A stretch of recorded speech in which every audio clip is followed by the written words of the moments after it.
चलतु मार्गशीर गुरुवार रे माँ लक्ष्मी महिमा विषय जानिबा। बहुत वर्ष तले श्रिया चंडालुनी नामक एक गरीब महिला अति श्रद्धार माँ लक्ष्मी को पूजा लगी झोटी पकाउथिला। अरे श्रिया, तू प्रति वर्ष पूजा करुचु, कोन माँ लक्ष्मी ए गरीब चंडाल घर को केबे आसीबे?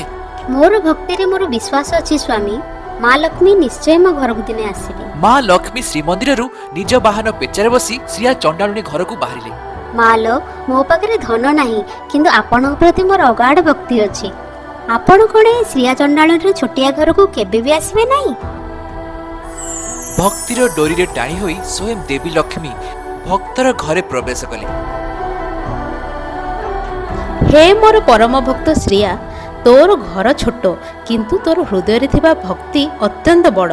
तो भक्ति रे मु अत्यंत प्रसन्न। तोर मंगल हेउ। आपण को देखि मो जीवन धन्य हो गला महालक्ष्मी। मते किछि खाइबा को देबुनी कि रे? माँ पिठा अछि खाइबे? तू जहा देबु मु खाइबे। एही कथाटी श्रीमंदिर रे बड़ भाई बलभद्र पाखे पहुंचिला। जगा, देवी लक्ष्मी श्री चंडालुनी घर को जाइता खबर तू जानिछु कि नहीं? हां जी भाई, से देवी लक्ष्मी को भक्तंग घर। ना ना, मु किछि जानिनी। देवी लक्ष्मी को मंदिर छाड़िबा को हबो। तू देवी लक्ष्मी को कहि दे जगा। हाँ ठीक अच्छी, जो भक्ति रे जाति अजाति देखा जाए सेठी मु मध्य रहिबि नाही। किंतु मने रख, मु एठारु गला परे तुमे अन्न पाइबो नाही, जल मध्य मिलिबो नाही, आ तुमको लोक भिक्षा भी देबे नाही। सेमती भोकिला सोसला ही कि बोलुथुबो।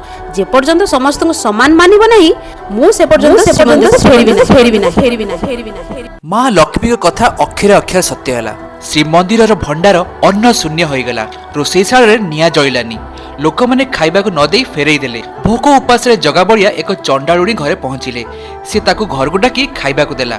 सेठारे बलभद्र निजर भूल बुझी पारले एवं जगा बड़िया मिसी माँ लक्ष्मी को क्षमा मागी श्रीमंदिर को फेराई आनिले।